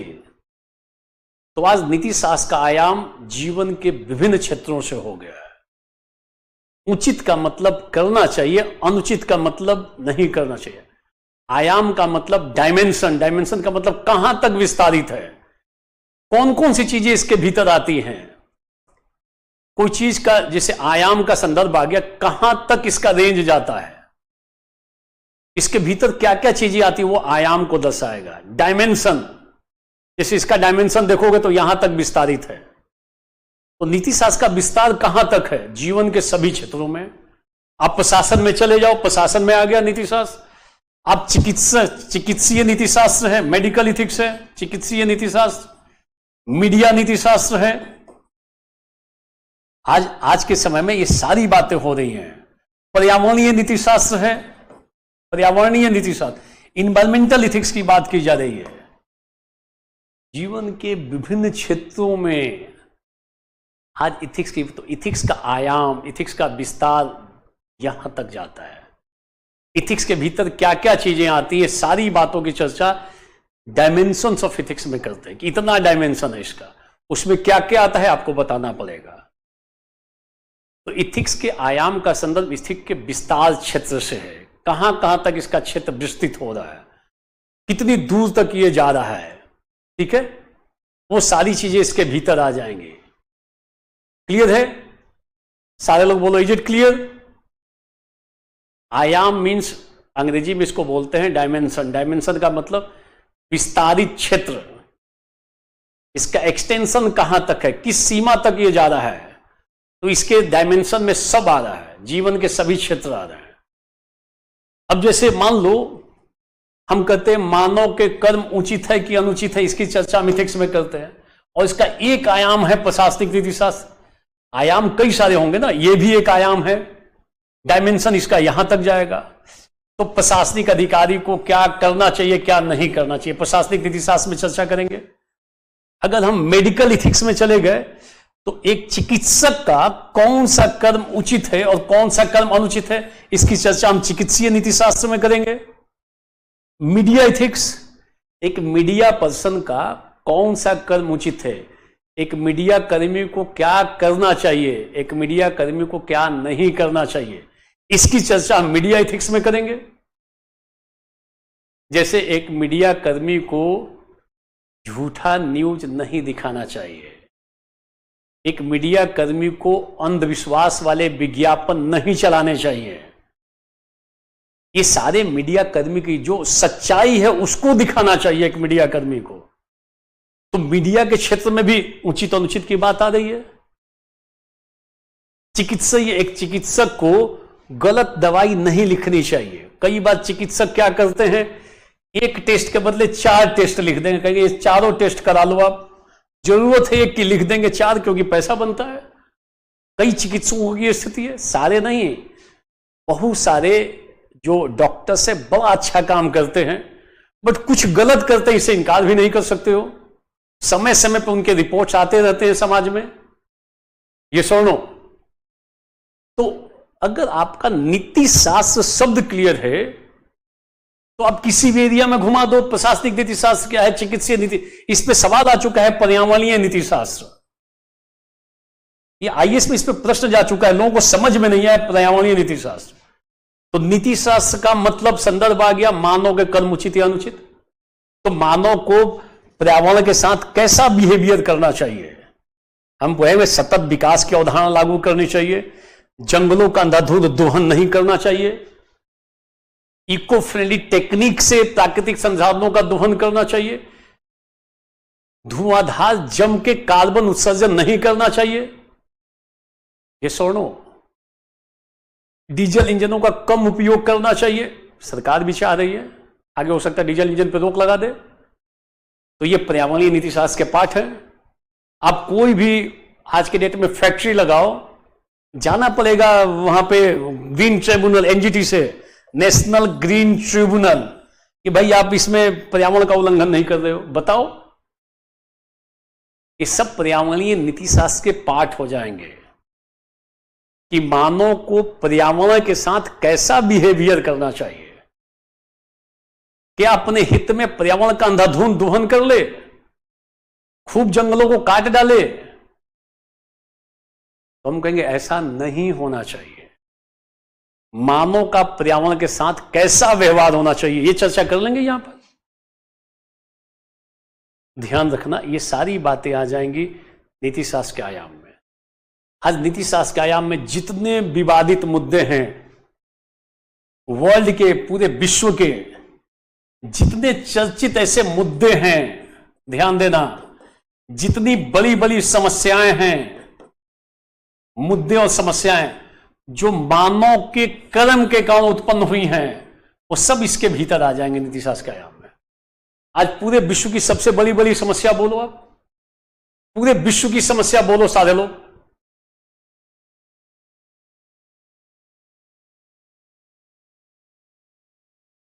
विश्व की समस्या बोलो, विश्व की। ग्लोबल वार्मिंग है, वैश्विक समस्या। Okay, global warming. ओके, बिल्कुल सही बोला। और बोलो, ग्लोबल वार्मिंग बहुत लोगों ने बोल दिया। और प्रदूषण, पॉल्यूशन, ये वैश्विक समस्या हो रही है, केवल एक जगह की नहीं है, ये वैश्विक समस्या है। ध्यान, आतंकवाद वैश्विक समस्या है। आतंकवाद, प्रदूषण, ग्लोबल वार्मिंग, ये सब वैश्विक समस्या है।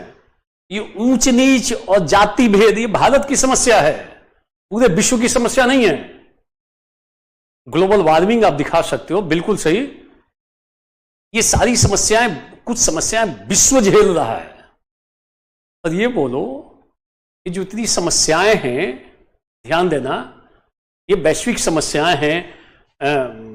वैश्विक तापन, प्रदूषण, आतंकवाद आदि, ये समस्याएं किसके कारण पैदा हुई हैं? मानव के कर्मों के कारण। मानव ने गलत काम किया, परिणाम स्वरूप ये चीजें, समस्याएं पैदा हुई हैं। इसका मतलब नीति शास्त्र के अंदर विवेचना होगी। एरिया आ गया नीति शास्त्र का। सारे लोग बोलो। देखो, कुछ समस्याएं भारत की समस्या है, जाति भेद, ऊंच नीच, छुआछूत, पूरे विश्व की समस्या नहीं है। भारत में जाति भेद है, अमेरिका में रंग भेद आता है, ध्यान देना वहां पे। तो ये सारी चीजें जो हैं, अब बिल्कुल सही, आपने बहुत लोगों ने ठीक लिखा है। अब आप थोड़ा इस पे ध्यान दो कि ये सारी समस्याएं जो वैश्विक समस्याएं हैं, ये किसके कारण उत्पन्न हुई हैं? मानव के गलत कर्मों के कारण, अनुचित कर्मों के कारण। इसका मतलब हम नीति शास्त्र में आ गए हैं, हम इसकी विवेचना करेंगे नीति शास्त्र में। यानी नीति शास्त्र का आयाम, एक्सटेंशन, डायमेंशन यहां तक है, उन सब पे नीति शास्त्र की बात होगी। बिल्कुल, ये भी ओजोन क्षरण भी है, ये सारी चीजें हैं। ये तीन प्रमुख लिख लो ना, ग्लोबल वार्मिंग में बहुत सारी चीजें आ जाएंगी, प्रदूषण आ गया, आतंकवादी, ये सब मेजर प्रॉब्लम्स है, पूरे वर्ल्ड वाइड प्रॉब्लम्स है। पूरा विश्व इससे प्रताड़ित है लगभग, और विश्व इसमें प्रयास कर रहा है कि मिलजुल कर एफर्ट करें।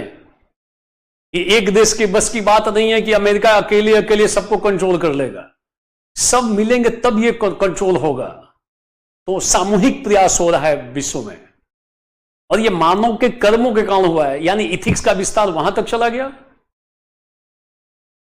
डायमेंशंस ऑफ इथिक्स, कितने इसके पक्ष बनते हैं, कितने इसके एस्पेक्ट्स हैं, कितने इसके पहलू हैं, कहां तक ये विस्तार लिया हुआ है, ये सारी बातें आ जाएंगी किसमें? नीति शास्त्र के आयाम में। ये पक्ष क्लियर होना चाहिए, पहले तो शब्द क्लियर होना चाहिए।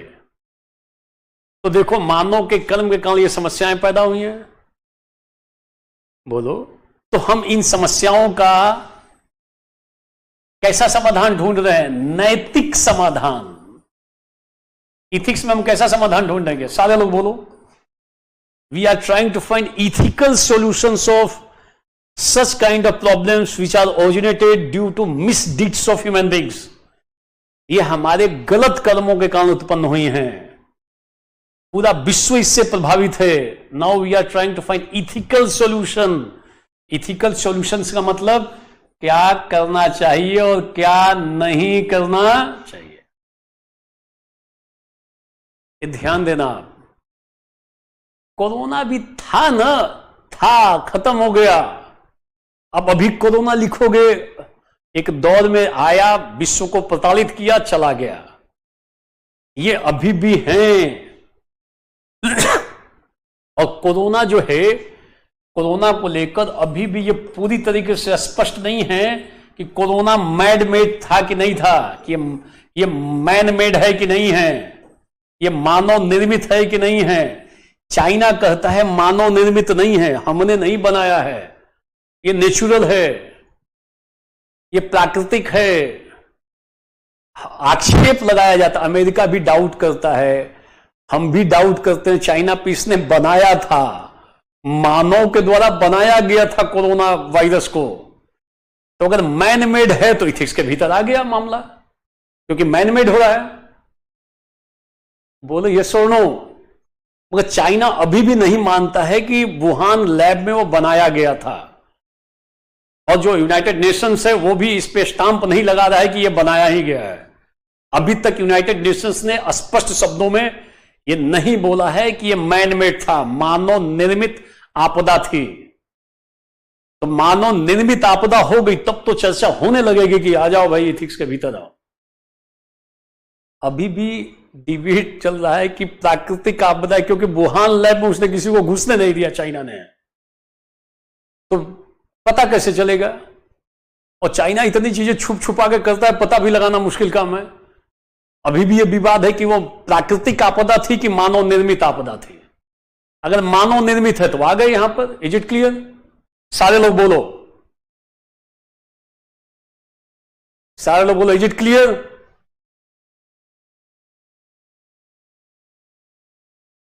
बोलो, इज इट क्लियर? लंबा चौड़ा भाषण मत लिखो, पढ़ने का भी मौका नहीं मिलता। मन लगा के लिख तो मैं पढ़ भी नहीं पाता हूं, रफ्तार के साथ ऊपर निकल जाता है। जलवायु परिवर्तन लिखोगे ना, ठीक है, वो वैश्विक समस्या में आता है, वो ग्लोबल वार्मिंग से ही जलवायु परिवर्तन भी हो जाएगा। वो इंटर रिलेटेड प्रॉब्लम्स हैं, तो उसको आप दिखा सकते हो। देखो, विषय को समझ लोगे ना तो लिखना बड़ा आसान हो जाएगा। नीति शास्त्र का आयाम में सिलेबस से अभी तक सीधा सवाल नहीं बना इस टॉपिक पे। मतलब पिछले 10 सालों में अभी तक कोई सीधा सवाल कि नीति शास्त्र का आयाम बताओ नहीं बना है। वो इसके भीतर के कुछ पक्षों को पूछ रहा है सामने वाला, तो अपने कुछ तरीके से देखेंगे। Is it clear? हम लोग नीति शास्त्र के आयाम में आ रहे हैं, ध्यान देना। हम बोलेंगे नीति शास्त्र के आयाम को हम 3 भागों में बांटकर देख सकते हैं। 3 भागों में। आयाम का मतलब आप विस्तार कर लो, उसके विभिन्न पक्ष कह लो, पहलू कह लो, उसके कहां तक उसका एरिया विस्तारित हो रहा है ये बता दो, वो डायमेंशंस ऑफ एथिक्स आएगा। ध्यान रखना आप। क्लियर? नीति शास्त्र के आयाम को 3 भागों में बांटकर हम dimensions of ethics possible to categorize in 3 parts. First लिखोगे, पहला लिखोगे मानकीय नीति शास्त्र, नॉर्मेटिव एथिक्स। हम विभिन्न विभागों पे भी चले जाएंगे डायमेंशंस में, तो उसके कौन कौन से विभाग हैं, पहलू हैं, पक्ष हैं, विस्तार हैं, ये सब मिलकर दिखाएंगे डायमेंशन को। मानकीय नीति शास्त्र, ये पहला डायमेंशन हुआ। दूसरा है मानकीय नीति शास्त्र, normative ethics. This is the first dimension of ethics, normative ethics, मानकीय नीति शास्त्र। दूसरा अनुप्रयुक्त नीति शास्त्र, अनुप्रयुक्त, अप्लाइड एथिक्स। यही ज्यादा अभी चल रहा है, applied ethics. applied ethics, second one is applied ethics, and third one is adhiniti shastra, meta ethics, third adhiniti shastra।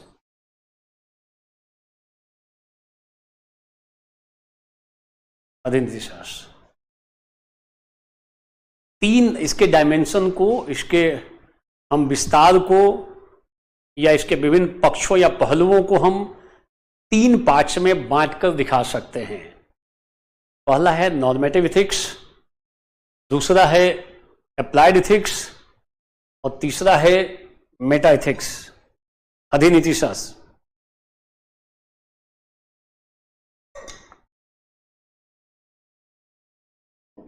तीन पार्ट में हम दिखाएंगे अधिनीति शास्त्र। अब एक एक करके देख लेंगे, मानकीय, अनुप्रयुक्त और अधिनीति शास्त्र। Dimension of ethics possible to categorize in 3 parts: normative ethics, applied ethics, and third one is meta ethics। meta ethics, अधिनीति शास्त्र। लास्ट वाला पे ज्यादा बल नहीं देना है, पहला 2 इंपॉर्टेंट है, सेकेंड वाला विशेष रूप से और हो जाएगा। पहला है मानकीय नीति शास्त्र। नोट कर लोगे, या जो मैं बता रहा हूं उसको ध्यान कर लोगे। देखो, ये जो नीति शास्त्र है, मानकीय नीति शास्त्र, इसमें हम नैतिक सिद्धांतों,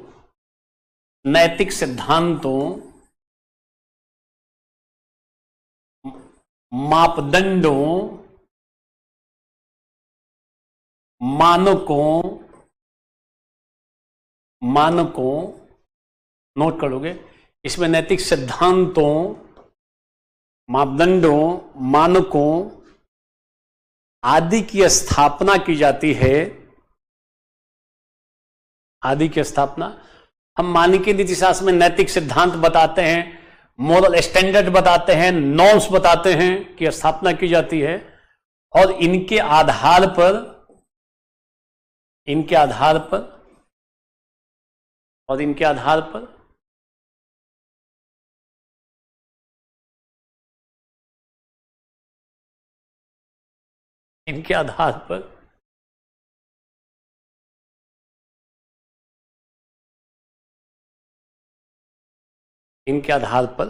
मानव के ऐच्छिक कर्मों को या मानव के आचरण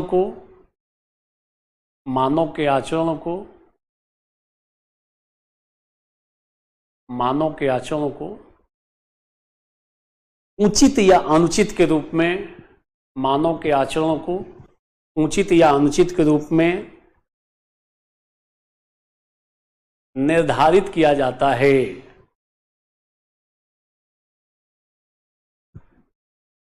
मानव के आचरणों को उचित या अनुचित के रूप में निर्धारित किया जाता है।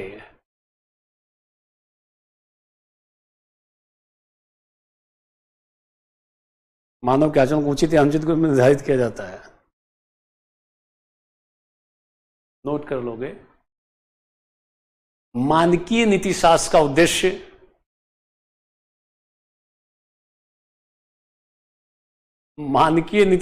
उद्देश्य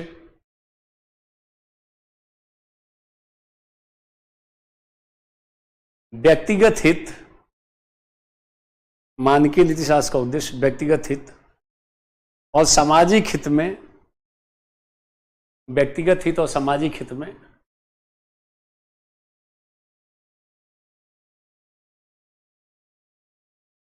सामंजस्य स्थापित करते हुए, मानकीय नीति शास्त्र का उद्देश्य व्यक्तिगत हित और सार्वजनिक हित में सामंजस्य स्थापित करते हुए मानव जीवन का मार्गदर्शन करना है, तथा सुखद मानवीय जीवन की स्थापना करना है। इसको मैं थोड़ा अंग्रेजी में इंडिकेट कर देता हूं, हिंट देता हूं। In normative ethics, on the basis of moral theories, on the basis of moral standards or norms, we decide rightness and wrongness of conduct of human beings. In normative ethics, on the basis of moral theories, standards, norms, etc., we decide rightness and wrongness of voluntary actions of human beings. Why? So for good human life, to maintain harmony between individual interest and public interest. Taking help of this one, we become able to maintain harmony between individual interest and public interest, and ultimate aim is good human life. Clear हो जाना चाहिए normative ethics. Note कर लोगे। पहला change करके मानकीय कुछ चीजों को तो नोट कर लेना। अगर चलते फिरते घूम रहे हो तो कोई बात नहीं, बाद में नोट कर लेना। अभी लगता है कि नहीं, नोट करने का मन नहीं है, बात करने का ही मन है तो बात कर लेना कहीं मोबाइल से, मैं तो वहां उपस्थित हूं नहीं। मगर बाद में अपनी आत्मा से अपने पिताजी की आंख में आंख डालकर देखना कि पिताजी ने जो पैसा 7,500 रुपया दिया होगा, कई लोगों को बड़ी कठिनाई से मिला होगा, और कई लोगों को आराम से जो चीजें मिल जाती हैं उसकी उपयोगिता वो समझते नहीं है। बाद में उपयोगिता समझ में आती है जब बहुत चीजें खो देते हैं। तो अभी मौका मिला है तो ठीक से पढ़ लो, बाद में दूसरे का नाम पता पूछना, बाद में तीसरी चीज में इन्वॉल्व होना, कि जीवन निर्माण के दौर से गुजर रहे हो, 1-2 साल में अगर भटकाव हो गया तो जीवन तो चला जाएगा अलग दिशा में। अभी पढ़ लोगे तो जीवन बना लोगे 1 से 2 साल के भीतर। 21-22 साल में खूब लोग IAS बनते हैं। 30 साल वाले भी बाहर में अभी तैयारी कर रहे हैं, फ्रस्ट्रेशन में पैग लगाकर पड़े रहते हैं। कई लोग पता नहीं चलता है किस दिशा में चले गए हैं। इनफाइनाइट फ्रस्ट्रेशन के शिकार हैं बहुत सारे लोग। तो जब समय मिला है तो ठीक से पढ़ लो, अवसर मिला है, और ये अवसर मिल गया है खान साहब के चलते आपको। नहीं तो एक कोर्स की कीमत बहुत ज्यादा है, बहुत आसानी के साथ आपको उपलब्ध हो रही है। तो जब आसानी से उपलब्ध हो जाता है कोई चीजें, अच्छी चीज भी, तो लोग उसका महत्व कम देते हैं। और वही चीजें बड़ी कठिनाई से मिले ना तो लगता है कितनी अच्छी चीज है। तो कई लोगों ने वो भी व्यवस्था कर रखी है, कठिनाई से नीचे स्तर की सामग्री मिल रही है कई जगहों पर, और लोग खुश हैं। ताकत नहीं है सवाल देखने की। पढ़ेगा केवल, खुश भी रहेगा, सवाल नहीं देखेगा IAS का।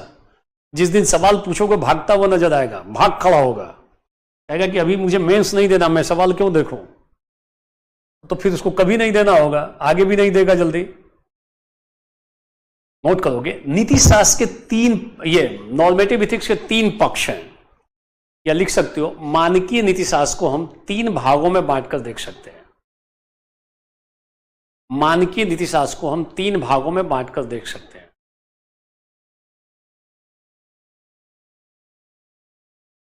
अब मैं आगे ना उन लोगों का, मैं वो जो लिख रहे हो लव लेटर बीच बीच में जो कमेंट, उसको बंद करा दूंगा ताकि आप फोकस होकर सुन सको। तभी मैंने पढ़ाने का औचित्य भी है, तभी आप ठीक से आनंद लो। आपस में ही गुटरगु मत करो, आपस में कई सब बात करते रहते हैं, अपने जीवन के साथ खिलवाड़ कर रहे हैं सब। कई ऐसे लोग हैं, सारे नहीं, बहुत सारे बच्चे इसमें बहुत सिंसियर हैं, ज्यादातर लोग सिंसियर हैं, बट कुछ वो आपस में गप करने की आदत पड़ी है। घर से निकला है, दिन भर कोई बात नहीं करता है उससे, तो उसको मौका इसी समय मिलता है कि इसी समय थोड़ा गप कर ले किसी ना किसी के साथ। अदरवाइज क्लास खत्म होने के बाद फिर बात करने का मौका नहीं मिलेगा। जिंदगी में अकेलापन है, अकेलापन दूर यहीं पे करता है, खान सर के क्लास में ही।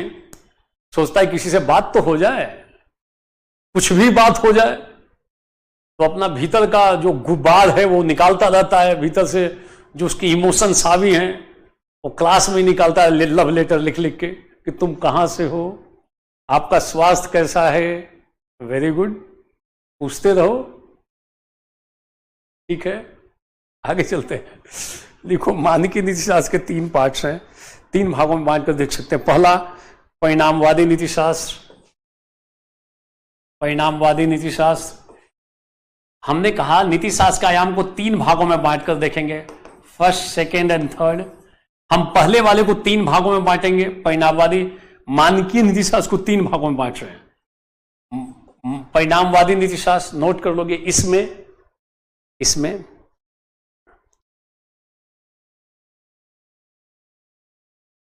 मानव के क्रियाकलापों का, इसमें मानव के क्रियाकलापों का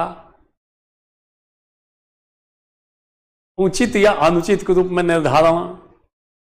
इसमें मानव के, परिणामवादी नीति शास्त्र में, इसमें मानव के क्रियाकलापों का उचित या अनुचित के रूप में निर्धारण, उचित या अनुचित के रूप में निर्धारण। उस कर्म से उत्पन्न परिणाम के आधार पर किया जाता है, उस कर्म से उत्पन्न परिणाम, रिजल्ट। परिणामवादी नीति शास्त्र में मानव के क्रियाकलापों का उचित या अनुचित के रूप में निर्धारण उस कर्म से उत्पन्न परिणाम के आधार पर किया जाता है।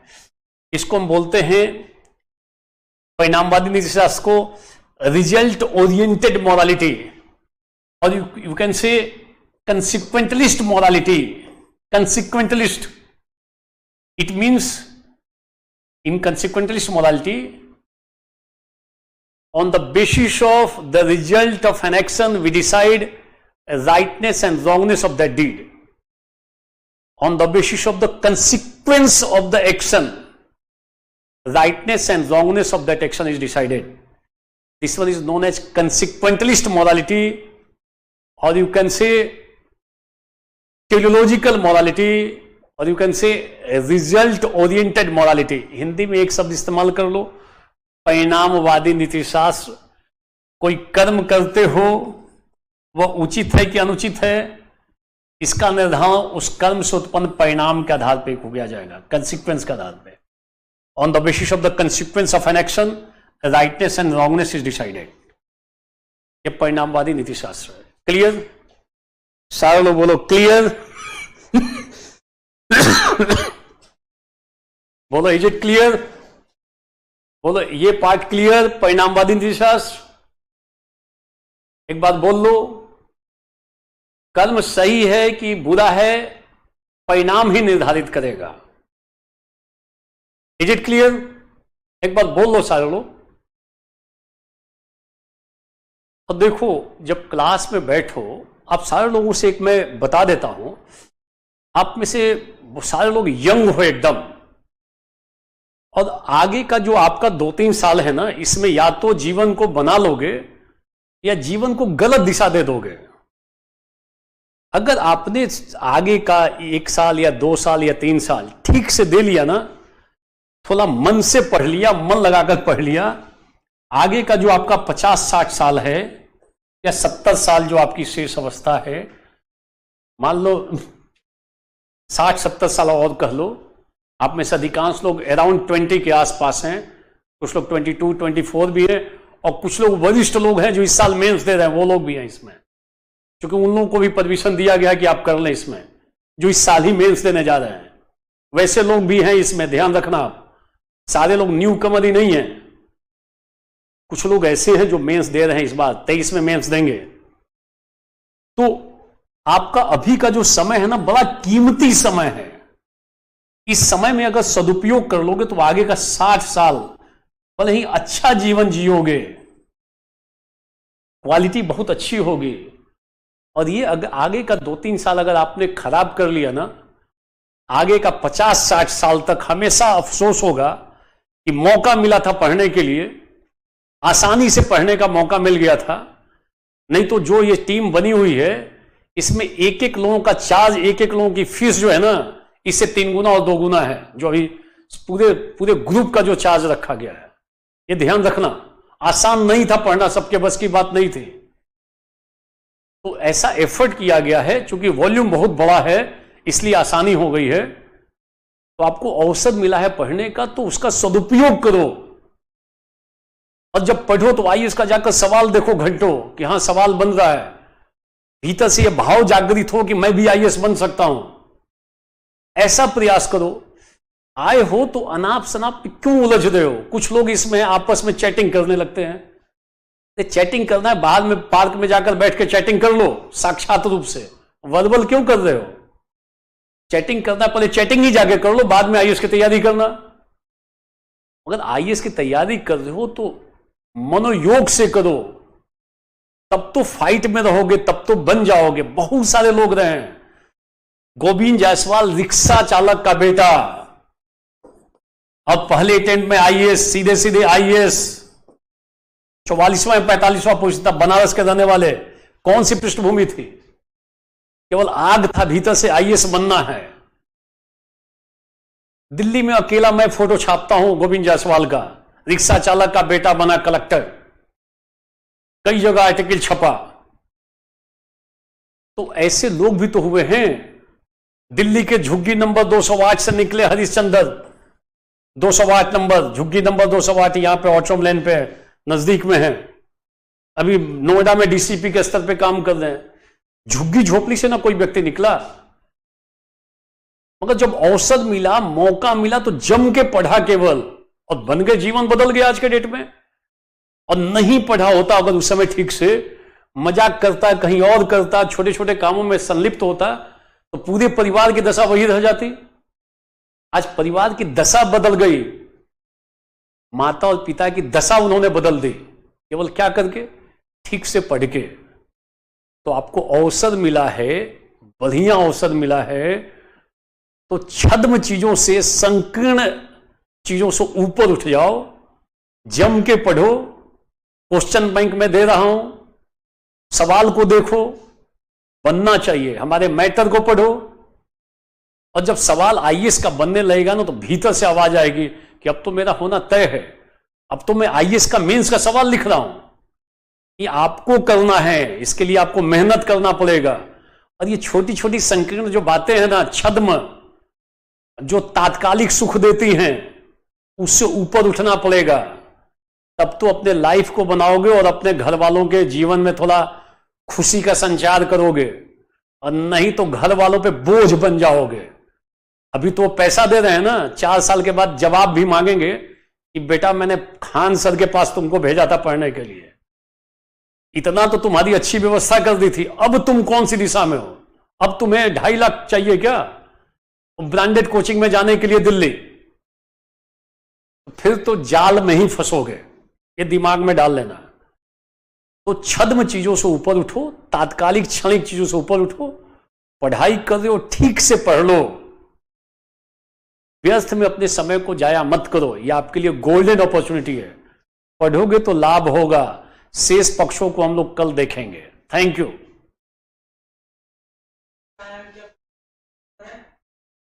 अरे परिणाम अलग है ना, आयाम क्या परिणाम पर निर्भर, आयाम डायमेंशंस की बात कर रहा है, हमने परिणाम अलग देखा।